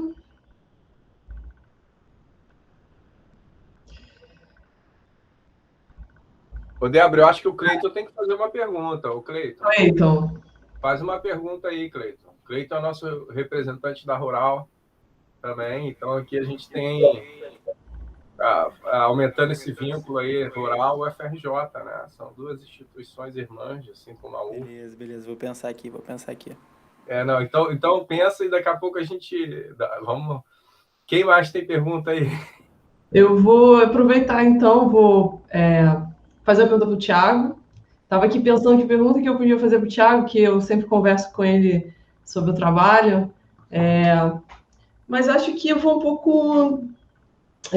eu sou fascinada por esse assunto e a gente viu aqui nessa mesa essa questão das assimetrias. Eu acho que essa questão das assimetrias é um assunto que passou os 3 trabalhos, né? Então, até no trabalho do Gabriel também tinha essa questão da redução da volatilidade, da estabilização, aí ficou aquele debate se as regras eles ajudam os movimentos contracíclicos ou se eles atrapalham, enfim. Mas essa questão das assimetrias, elas passam muitos aspectos da economia e isso acaba sendo um pouco deixado de lado, às vezes, nos modelos teóricos, e quando a gente vai ver os dados da vida real, isso acaba aparecendo demais. Então, para o Tiago, enfim, vou abrir para ele fazer a pergunta sobre isso, assim, qual é a relevância, né? Porque isso era uma pergunta que eu recebia demais, assim. Então, a política monetária, ela tem efeitos, assim, quando a gente olha a inflação, a gente vê que tem dinâmicas muito diferentes.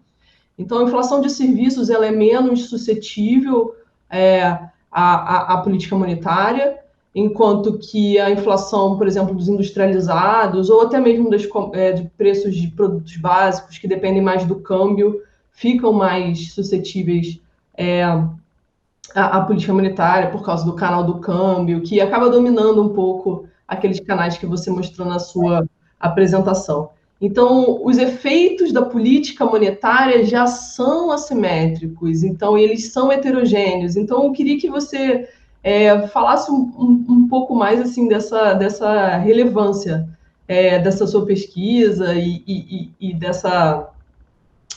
Você foi super rapidinho na sua apresentação, então acho que você estava com medo de estourar o tempo. Então, se você puder colaborar um pouco mais para as conclusões que você está chegando com a sua pesquisa. Tá ótimo. Realmente eu acabei. Acho que podia ter explorado até um pouco melhor o meu tempo. Todo mundo conseguiu ir até um pouquinho além, eu fui um pouquinho menos. Mas tentando responder de forma até relativamente ampla, né, a sua pergunta, eu acho que a primeira coisa é que realmente existe uma coisa engraçada na academia, nos trabalhos acadêmicos em geral, que é essa rigidez, essa busca por a ciência formal, né, de estar realmente trabalhando sobre um marco teórico, como o Denise falou, e a graça, eu acho que do meu trabalho é não fugir disso, até porque eu naturalmente tenho que trabalhar também sobre um tipo de marco teórico, mas trabalhar com dados empíricos. E aí é justamente o que você falou, eventualmente, olhando apenas o lado teórico, você parte de determinadas suposições, você chega a determinadas conclusões, mas quando você parte para um estudo mais empírico, muitas vezes essas conclusões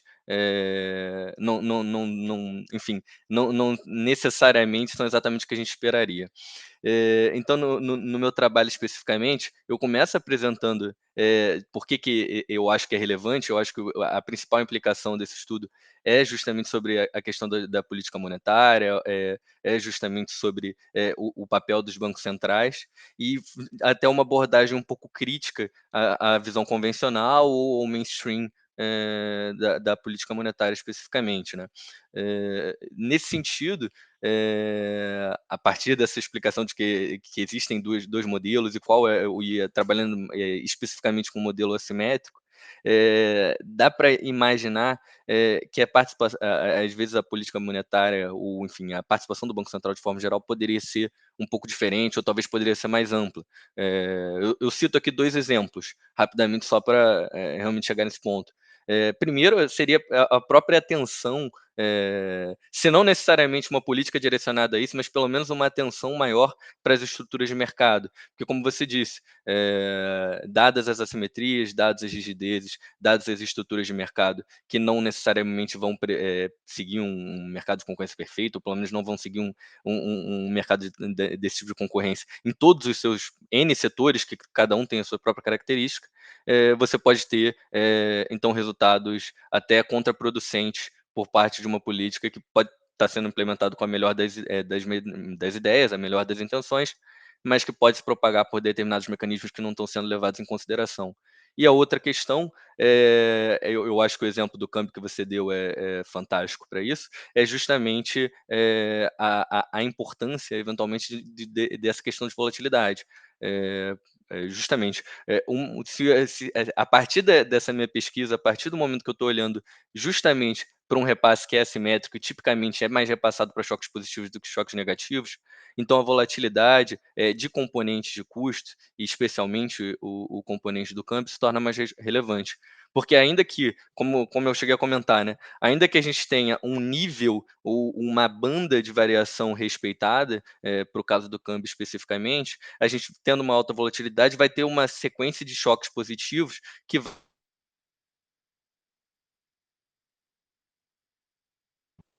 por parte do próprio Banco Central, seria trabalhar no sentido de minimizar essa volatilidade, de suavizar essa volatilidade para tentar reduzir esse impacto dos choques positivos. Então, essa é uma das consequências ou uma das coisas que eu acredito que são relevantes para esse trabalho, fora as outras que podem ir surgindo conforme a pesquisa avance. Tá ótimo, obrigada, Thiago. Eu que agradeço. Mais perguntas? Vai, André. Deixa eu fazer uma pergunta que vai ao encontro do Thiago. Primeiro, te parabenizar, tá, Thiago? Excelente trabalho. Esse trabalho deriva... Na verdade, esse trabalho esse trabalho que você está fazendo, assim, se a gente for fazer a etnologia, a árvore genealógica, esse trabalho começou em 2010 com uma colega minha de doutorado chamada Eliane Araújo. Né? Então, Eliane atualmente é professora da UEM, Universidade Estadual de Maringá, e lá atrás a gente fez em 2010, a gente apresentou na Ampep o modelão simétrico. Aí depois veio a Débora, aí eu já não lembro, quando foi teu mestrado, Débora? 2011. Então, aí um ano depois veio a Débora e estava interessado em estudar câmbio e tal. Eu falei para a Débora, olha, Débora, simétrico não dá mais, a gente tem que tentar fazer alguma coisa assimétrica. Aí a gente fez o assimétrico, a Vivi Luporini orientou. Eu gosto sempre de fazer essas duplas, assim. Foi um excelente trabalho, saiu na Estudos Econômicos, acho que em 2013, alguma coisa assim. E aí, mais tarde, veio o doutorado da Débora, que acho que foi 2015, Débora. Você defendeu? 16. Eu defendi em 17. 17. Agora eu perdi totalmente. O tempo é uma ilusão, né, galera? Vocês sabem, né? Então agora eu perdi totalmente a noção do tempo, eu já não sei. Eu já estou depois dos 45, então 10 anos atrás foi outro dia para mim, né? Então, assim, eu fico muito feliz de ver esse trabalho dando frutos e ver a nova geração carregando isso para frente. Então, parabenizar a Débora, né, pelo sucesso do trabalho, o Thiago, e não posso deixar de registrar a contribuição da Eliane Araújo, que, na verdade, o modelão inicial foi lá com ela. Eu estou até aqui pegando umas matérias que eu e a Débora a gente tem conversado com uma jornalista, a gente está muito interessado, né, nesse choque inflacionário recente, e aí aproveitar para fazer uma merchandising aí do Observatório do Banco Central. Então, lá tem uma palestra que eu fiz para o CASA, para o Centro Acadêmico Stuart Angel, falando justamente sobre a inflação de alimentos. Tem um pouco mais de um ano. Outro dia eu passei como atividade assíncrona de um dos cursos que eu acabei de fechar nesse semestre. E, assim, o que eu falei lá em setembro de 19 está válido até hoje, né? Então, assim, a inflação de alimentos é um problema estrutural e eu não me surpreendo nem um pouco. E lá atrás eu falei, olha, se nada for feito a esse respeito, ou seja, se não mudar radicalmente a política econômica, que é claro que isso não é ser feito, vai continuar tendo inflação. Então, desmonte da Conab, desmonte de toda a política de segurança alimentar, uma inflação estrutural clássica, Sunkel, tá? A restrição de oferta, né? Então, Sunkel, o pessoal tem que voltar lá na CEPAL, né? E aí, olhando aqui, então estou separando aqui, porque aí, Débora, depois a gente tem que conversar. Está no valor do dia 5 de outubro, né? Então, decisão da OPEP leva petróleo acima de 81. Aí, logo na seguida, transporte de carga aérea bate recorde. Transporte marítimo bate recorde. Aí agora ainda vai ter apagão na China, né? Então, antes a gente já teve uma restrição de oferta, porque a gente teve uma concentração de recursos na produção da vacina. Produção, né, pesquisa, produção de medicamento e de vacina. Né? Então, já concentrou todos os recursos. Aí já cai por terra toda essa ideia das as chamadas cadeias produtivas globais. Né? Que furada, né?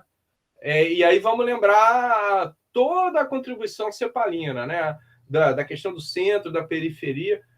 Não dá para a gente ficar na periferia exportando matéria-prima, que é o que está acontecendo com a economia brasileira. A economia brasileira segue uma reprimarização e a gente fica importando da China. Mas aí o que acontece quando tem apagão na China? Então, assim, eu estou super preocupado, tá? Mas a gente tem... Aí a minha pergunta, a minha questão para o Thiago é a seguinte.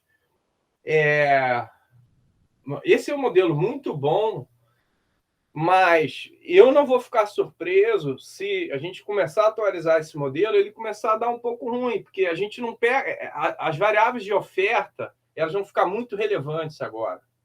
Você está entendendo o que eu estou falando? Agora é choque de oferta. Então, assim, tudo bem, o câmbio pega um pouco, né? O câmbio é um pouco sensível a isso, né? O câmbio é uma variável muito expectacional, uma variável que responde muito rápido, né? Em geral, é a variável que está mais contemporânea, né? Tem uma relação mais contemporânea com inflação.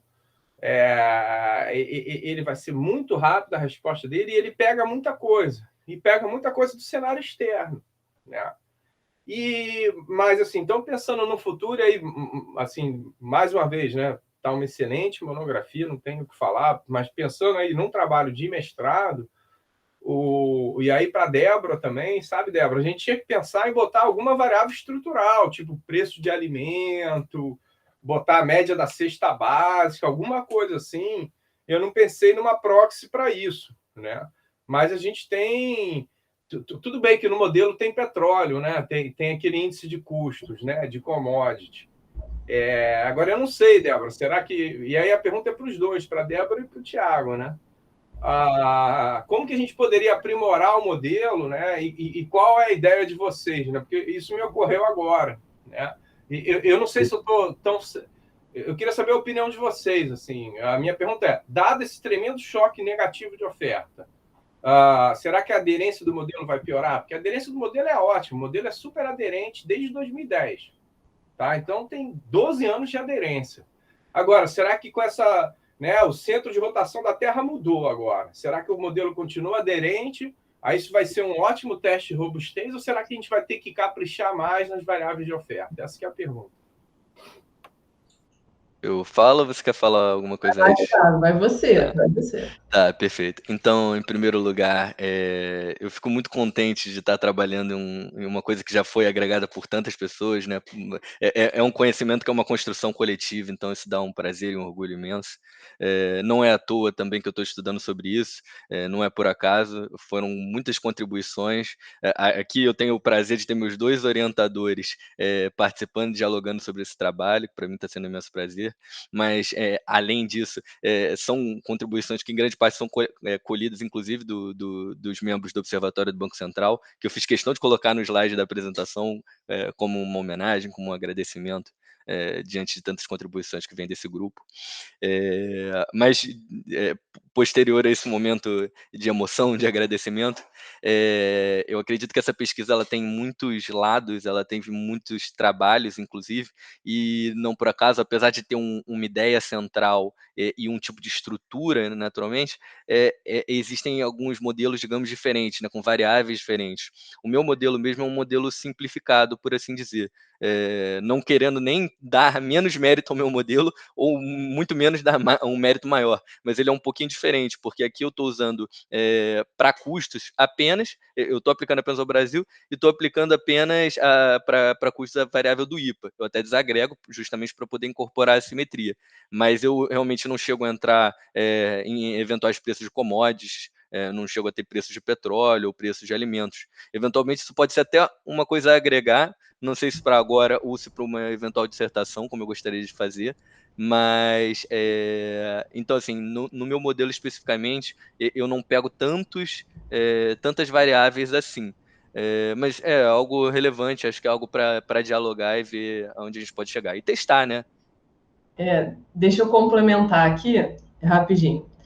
O trabalho do Thiago, até para valorizar o trabalho do Thiago, o IPA, o que o trabalho dele está fazendo já está agregando todos esses custos, né? Então, o IPA já contém os custos de commodities, de petróleo, ele tem uma estrutura e todos esses custos. Então, assim, o nosso modelo original, que tinha câmbio e commodities, a gente tentava pegar o impacto direto do câmbio para o IPCA, pulando o IPA. O que o Thiago está fazendo o IPA captura os efeitos. Então, já está dando uma filtrada. Então, o modelo do Thiago fica mais sensível nesse sentido, porque tudo que o IPA, que é o preço ao produtor, captura dos choques de custos de câmbio e de commodities, ele incorpora, e aí a gente está olhando esse último passo desse repasse dos custos que os produtores já absorveram para o preço aos consumidores.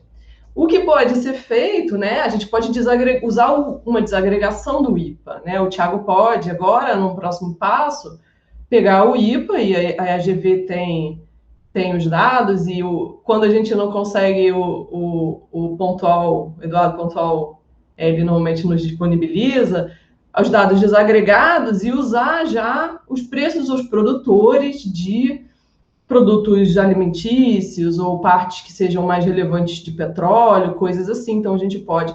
Mas, no limite, o que a gente pode fazer é um modelão onde a gente incorpore todas as etapas, né? Então, desde o preço internacional do petróleo até o preço ao produtor nacional, que agora, né? Agora a gente está com essa política, né? Mas, enfim, de paridade da importação.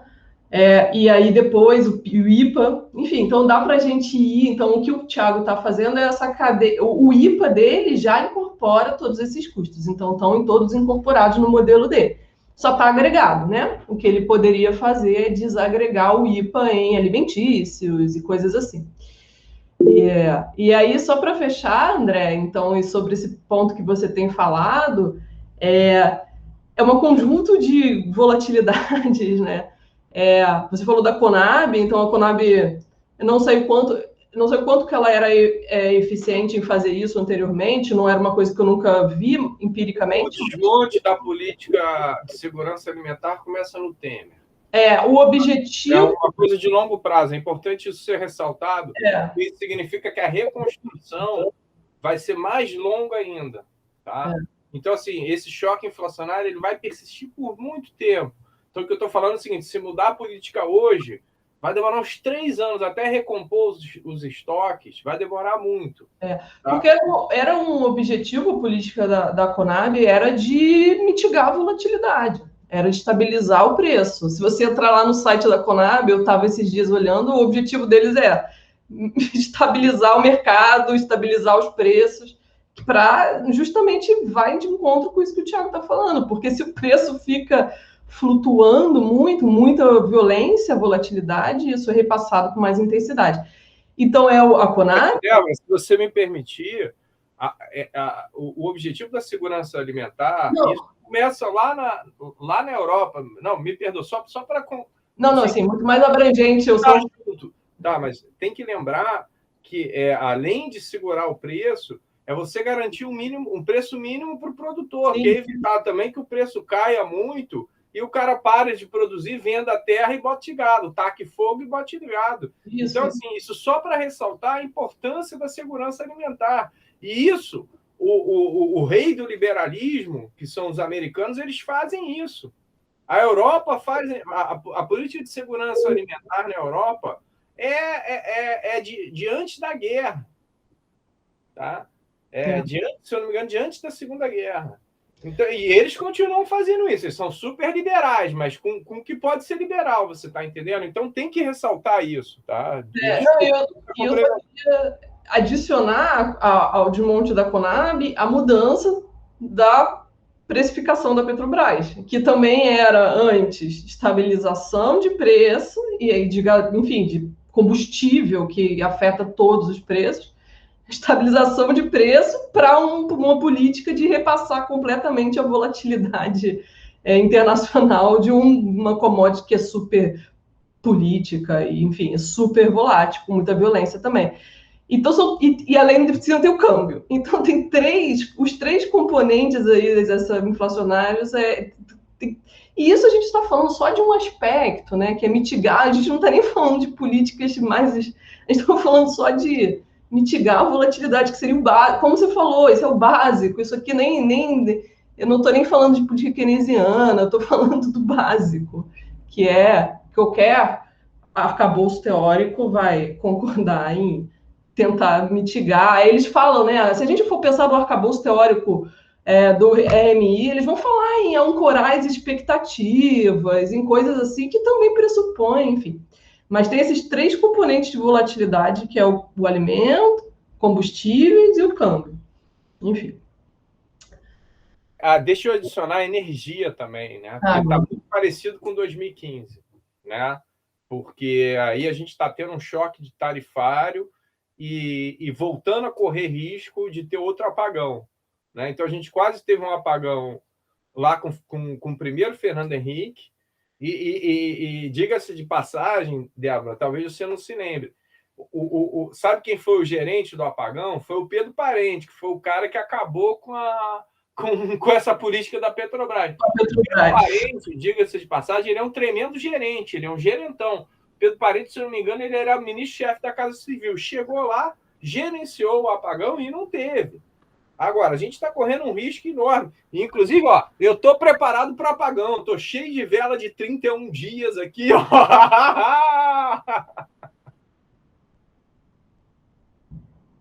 Beleza. Gente, mais algum comentário? A gente está indo aqui para os nossos últimos 3 minutos. Mais algum comentário? Alguém quer colocar alguma coisa? Não, Débora, só dar os parabéns a todo mundo, foi excelente a apresentação de todo mundo. Obrigada. Também ressaltar que era importante falar de política, do processo político, tudo isso, mas o professor foi perfeito nas colocações dele. É isso aí. Valeu. André? Pô, o Cleiton ficou de fora, hein? Mas tudo bem. Eu quero só falar para o Thiago, Thiago, as observações que eu fiz é para a tua dissertação de mestrado, tá? Não é para monografia, não. Monografia não mexe mais, não. Tá? Tá ótimo. Obrigado, viu, professor? Ótimo, tá? Obrigado e parabéns. Tá? E parabéns a todos. Prazer rever vocês todos. Agora, o Cleiton tá devendo uma pergunta pra gente, Débora. E aí, outra coisa, Débora, onde é que você comprou esse fundo aí, cara? Parece real esse teu fundo, cara. Parece, né? Hein?